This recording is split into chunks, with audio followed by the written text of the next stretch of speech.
Cette semaine, à info.tvc, une émission spéciale sur les coulisses du spectacle de la ressource d'aide aux personnes handicapées. On vous présente les entrevues avec la directrice générale de la ressource, Thérèse Sirois, le metteur en scène, Nelson Mainville, l'animateur, l'humoriste Marc-Antoine Lévesque et les artistes invités, Patrice Michaud, Émile Proulx-Cloutier, Pierre Flynn, Katia Darèche et Marina Orsini. Bonne émission!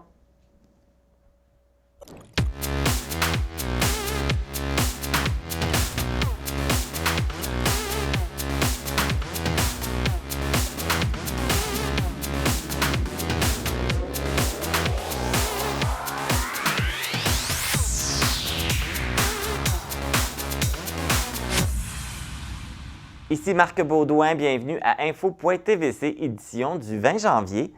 Je vous avais annoncé la semaine dernière la présentation de l'émission spéciale sur les budgets 2023, mais en raison du Téléradioton, elle vous sera présentée la semaine prochaine. D'ailleurs, le Téléradioton sera diffusé ce dimanche 22 janvier sur nos ondes, le canal 4 de Cogeco, à 14h et à 18h. Pour vous donner un avant-goût de cette 26e édition, on vous présente les coulisses du spectacle qui a été enregistré le 14 janvier dernier à la salle TELUS Desjardins de Rimouski. Mais avant cette présentation spéciale, voici les actualités matapédiennes. À compter du 26 janvier, les journaux locaux L'Avant-Poste, L'Avantage et L'Avantage gaspésien, appartenant maintenant au groupe Médialo, ne seront plus livrés à domicile. Les hebdos seront disponibles gratuitement dans des boîtes à journaux installées sur le territoire, ainsi que sur des points de dépôt dans des commerces et établissements. De plus, le journal L'Avant-Poste deviendra un journal mensuel et changera de format et présentera une toute nouvelle signature visuelle. Le nombre de pages de la publication sera également augmenté. Rappelons que les journaux L'Avant-Poste, L'Avantage et L'Avantage gaspésien appartenait à Transcontinental avant d'être vendu au groupe Lexis Média en 2018, qui a changé de nom pour devenir Médialo.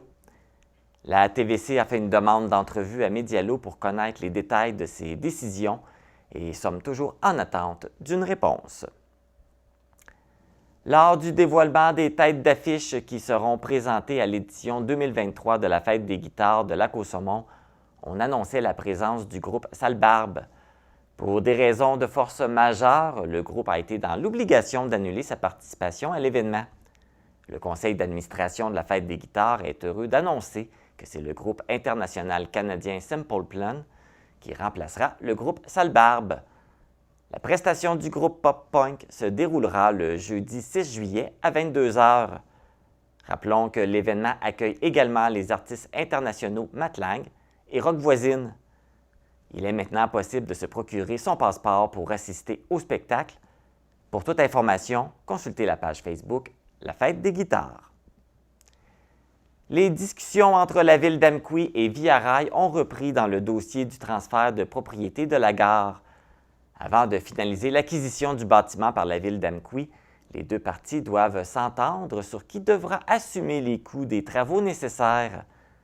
La mairesse Sylvie Blanchette souhaite arriver à une entente avant que le bâtiment ne dépérisse davantage et que les rénovations ne soient plus possibles.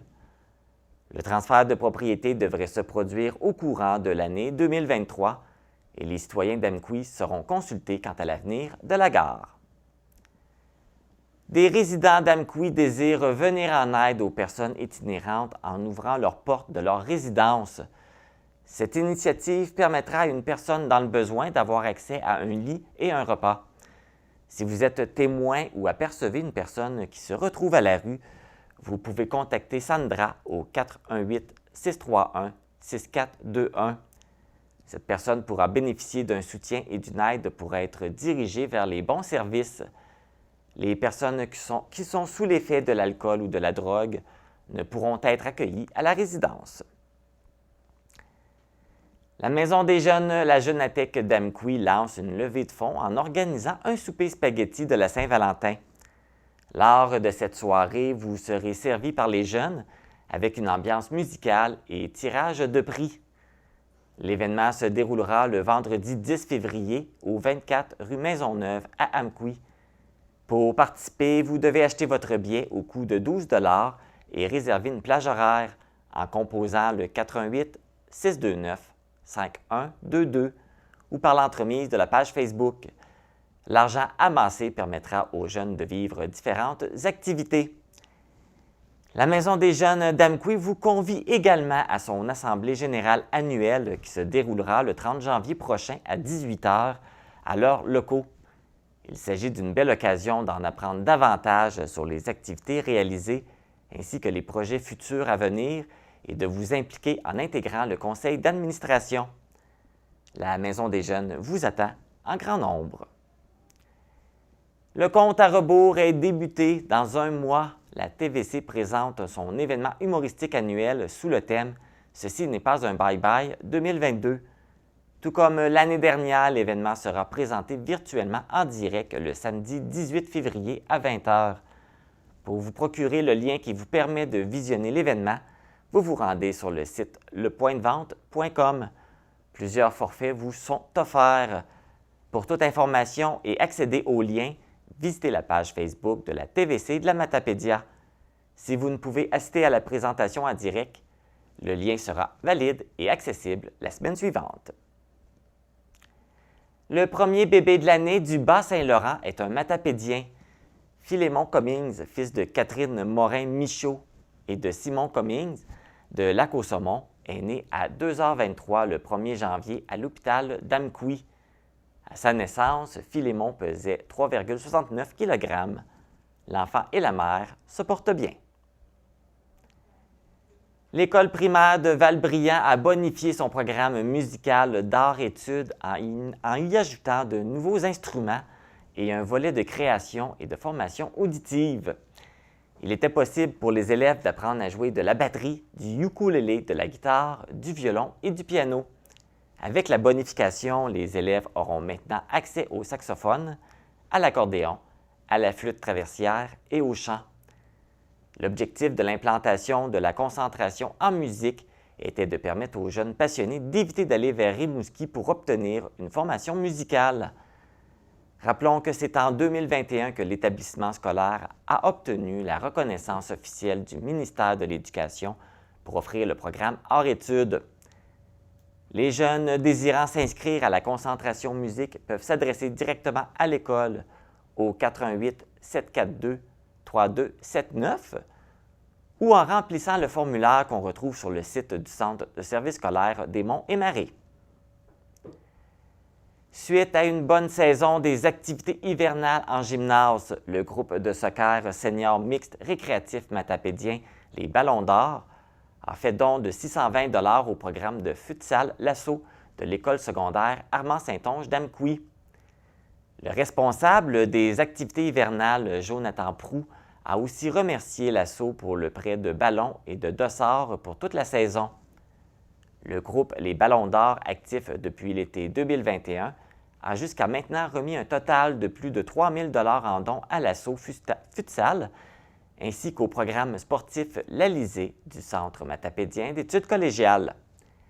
Les joueuses et joueurs de soccer de la Matapédia qui souhaitent se joindre comme réservistes sont invités à adhérer au groupe Facebook Soccer senior mixte récréatif. Hélène Delaunay, une artiste peintre d'Amqui, a offert une toile à la célèbre chanteuse québécoise Ginette Renault.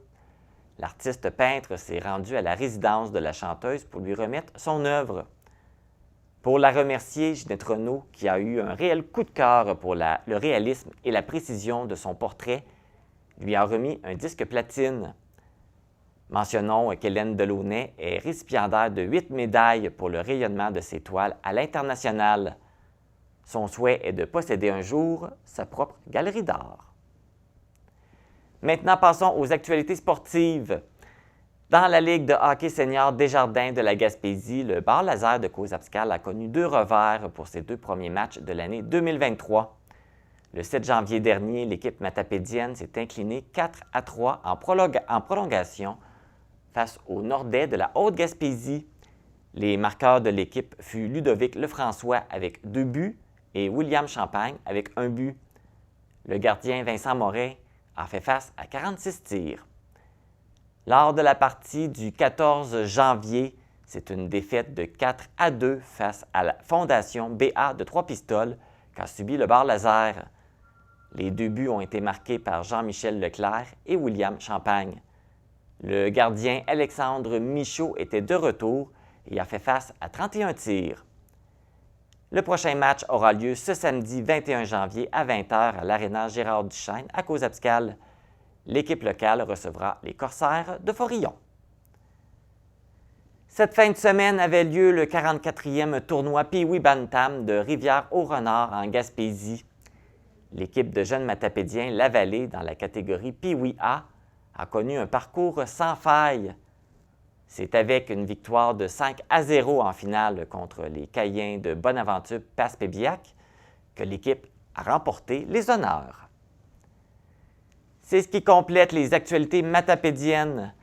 Après la pause, la directrice générale de la ressource, Thérèse Sirois, vous invite à être généreux lors du Téléradioton.